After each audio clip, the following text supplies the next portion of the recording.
اس نے مجھے بتا لیا اور اپنی بیوی کا رونا رونے لگا۔ میں نے اسے اپنی مصیبت کی کہانی سنائی۔ میں نے اسے بتایا میں طلاق سے بہت ڈرتی ہوں کیونکہ اس سے میرے ماں باپ کی بہت صدمہ پہنچے گا۔ کہیں خدا مجھے ایک بچہ دے دے تو سارا جھگڑا ختم۔ اس مسئلے پر باتیں کرتے کرتے یہ آدمی کچھ زیادہ بے تکلفی پر اتر آیا۔ اچانک میرے انتقام اور بغاوت کا شعلہ اٹھا۔ میں نے دل میں سوچا مجھے ایک بچہ چاہیے۔ میرے خاوند کو کیسے پتہ چلے گا کہ یہ بچہ اس کا؟ میرے قدم ڈگمگانے لگے۔ میرے جذبات حالت میرے قابو سے باہر ہو گئی۔ عین اسی وقت اس آدمی نے میرا ہاتھ اپنے ہاتھوں میں لے کر کہا تمہیں بچہ چاہیے، مل جائے گا، تمہیں میرا ساتھ دینا ہوگا۔ میں نے اس کی طرف دیکھا، ہماری نظریں ٹکرا گئی۔ میں نے اس کی مسکراتی آنکھوں میں بچے کی جھلک دیکھی۔ میں نے اپنا ہاتھ اس سے نہ چھڑوایا۔ وہ اٹھا اور اس نے کمرے کا دروازہ بند کر دیا۔ جب ایک دوسرے سے ٹکرائے تو یہ سارا کھٹکا میرے سینے میں توپ کی دھمکے کی طرح گرجا۔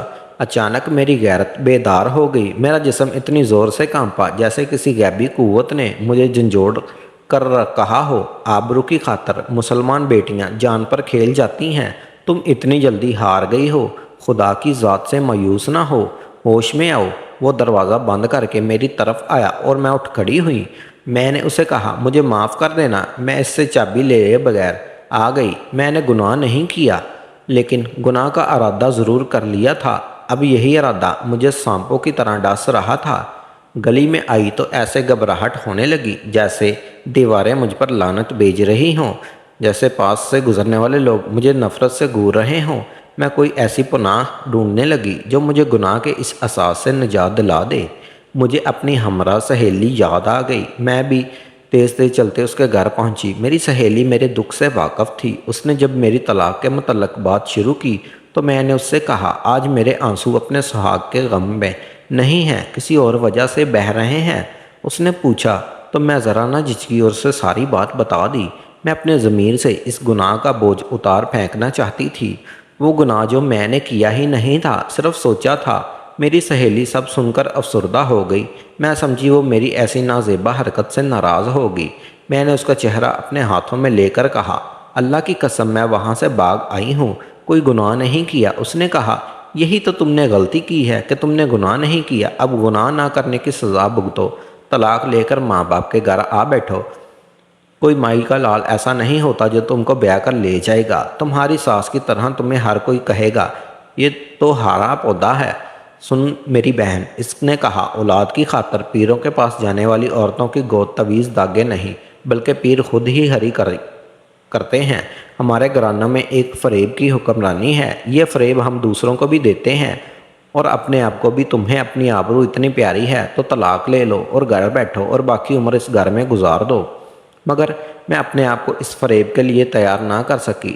جب میں نے محسوس کیا کہ میری نجات ایک گناہ میں ہے ورنہ میں ہمیشہ کے لیے دھتکار دی جاؤں گی، تو میں اندر ایک ایسی بے چینی اور تلخی پیدا ہوگی کہ بیٹھے بیٹھے چین نہ لیتی۔ چین ایک پاگل پن سا سوار ہو گیا۔ دل میں یہی ارادہ آتا کہ خودکشی کر لوں، ریل گاڑی کے نیچے سر رکھ دوں، ڈوب مروں یا زہر کھا لوں۔ 2-3 دنوں کے بعد خاوند نے مجھے صاف صاف کہہ دیا کہ اب وہ دوسری شادی کرے گا۔ میں نے اس کی منت سماجت کی، محبت کے واسطے دیے، پھر میں نے اپنے آپ کو یہاں تک گرا لیا کہ اس کے پاؤں پر سر رکھ دیا، لیکن وہ پتھر بن چکا تھا۔ پھر بھی میری منت سماجت اور واسطوں نے اسے تھوڑا نرم کر دیا۔ اس نے میری ماں ایک اور پیر کا نام بتا رہے ہیں۔ میں نے اس سے کہا میں وہاں لے کر جاؤں گا، اگر وہاں سے مراد پوری نہ ہوئی تو پھر میں تمہیں طلاق دینے پر مجبور ہو جاؤں گا۔ میں کسی پیر کے پاس نہیں جانا چاہتی تھی۔ میں نے اپنے خاوند سے کہا میں پیر کے پاس نہیں جاؤں گی۔ خاوند نے کہا پھر طلاق لے لو، یہ تمہارا نہیں، تمہارا تعلیم کا قصور ہے، تم FA کر کے پتہ نہیں اپنے آپ کو کیا سمجھتی ہو، اصل میں تم پیروں اور بزرگوں کی توہین کی سزا پا رہی ہو۔ میں تو بھول ہی چکی تھی کہ میں بھی تعلیم یافتہ ہوں۔ خاوند نے یاد دلایا تو اس کے ساتھ مجھے بھی یہ یاد آیا کہ میں تو قرآن بھی پڑھا ہوا ہے۔ اس مقدس کتاب کو میں نے خدا کا پیغام مانا کرتی ہوں۔ قرآن کا رہن میں آتے ہی جیسے میری آنکھوں کے سامنے ایک روشنی چمکی، مجھے عقل کی راہ دکھائی۔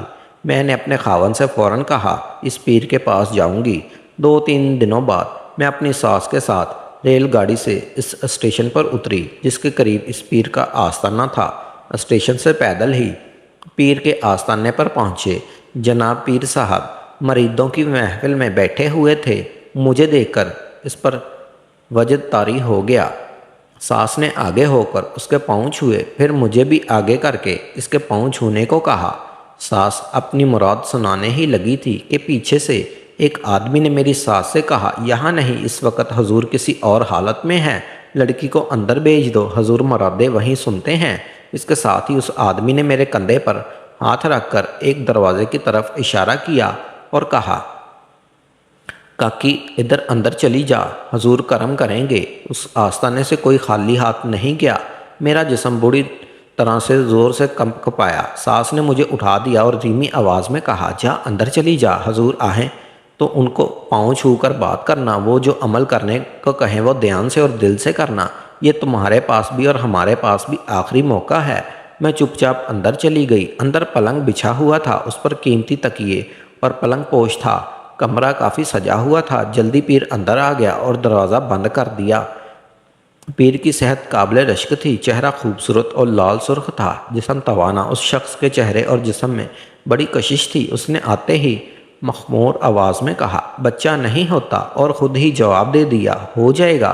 اس نے مجھے پلنگ پر لیٹ جانے کو کہا۔ میں نے کھڑے کھڑے جواب دیا، مجھے تعویذ چاہیے، میں یہاں لیٹنے کے لیے نہیں آئی۔ وہ ہنس پڑا۔ اگر شیطان میرے سامنے ہنسے تو قسم کھا کر کہوں گی کہ شیطان اس پیر کی طرح ہی ہنستا ہے۔ وہ میرے قریب آیا اور کہنے لگا، تعویذ بھی دوں گا اور بچہ بھی دوں گا۔ اس نے ایک بازو میری کمر کے گرد لپیٹ کر مجھے پلنگ پر گرا لیا۔ وہ ایک خوبصورت بینسا تھا۔ اسے دیکھ کر میں سمجھ گئی کہ جاہل عورتیں کیوں اس کی مریدانیاں۔ وہ مجھے بھی انہی عورتوں میں سمجھ رہا تھا۔ اس کے منہ سے سخت بدبو آ رہی تھی۔ مجھے نہیں معلوم یہ شراب کی بو تھی یا چرس کی۔ مجھے پلنگ پر گرا کر وہ پلنگ پر چڑھایا۔ میں اچھل کر پلنگ سے اٹھی اور اس سے 3-4 قدم دور ہٹی۔ اس نے پیار سے مجھے اپنے پاس بلایا۔ اس نے کہا، تجھے ایسے تعویذ دوں گا، پھر معلوم نہیں وہ تعویذ کون سی کرامت بیان کرنے لگا۔ میں نے اسے بولنے نہ دیا اور غصے سے کہا، میں تھوکتی ہوں تیری صورت اور تیرے تعویذوں پر، میں اپنا تعویذ آزماؤں گی۔ میں گمراہ ہو گئی تھی جو تمہارے پاس آئی۔ اس نے زور سے کہکا لگایا اور کہا، پاگل لڑکی، اور ساتھ ہی پلنگ سے اٹھنے لگا۔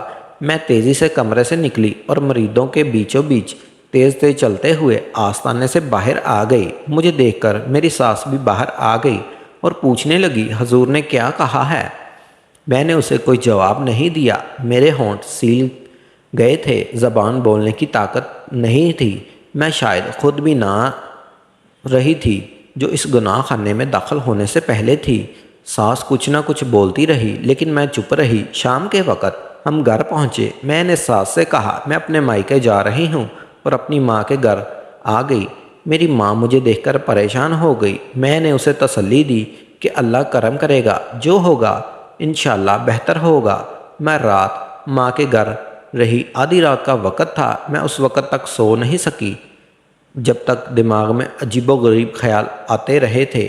میں سوچ رہی تھی کہ گھر کے اندر عورتوں کے ساتھ کیسی کیسی دھاندلیاں ہوتی ہیں جن سے مجبور ہو کر عورتیں اپنی نجات کے راستے خود ڈھونڈنے لگتی ہیں۔ ان کے در پردہ حرکتیں ایک ایسا بید ہیں جو ان کے علاوہ صرف خدا ہی جانتا ہے۔ ان عورتوں کے خاوند فخر سے گردنیں اکڑاتے پھرتے ہیں۔ گھر کے سب افراد اس وقت گہری نیند میں تھے۔ میں نے وضو کیا اور الماری سے قرآن مجید نکالا اور چھت پر چلی گئی۔ ٹھنڈی یخ ہوا چل رہی تھی۔ میں قرآن پاک پڑھ رہی تھی۔ چھت کے ٹھنڈے فرش پر 2 نفل پڑھے۔ اس دوران میں بہت زیادہ روئی۔ نفل پڑھ کر میں نے قرآن ہاتھ میں لے کر کھڑی ہو گئی۔ پھر میں نے کھڑے کھڑے اتنا روئی کہ اپنا آپ سنبھلنا مشکل ہو گیا۔ میں نے قرآن کو اپنے سینے سے لگا لیا اور روتی رہی۔ مجھے نہیں معلوم میں کتنی دیر روتی رہی، کب نیچے آ کر سوئی۔ جب امی نے جگایا تو سورج نکل آیا تھا۔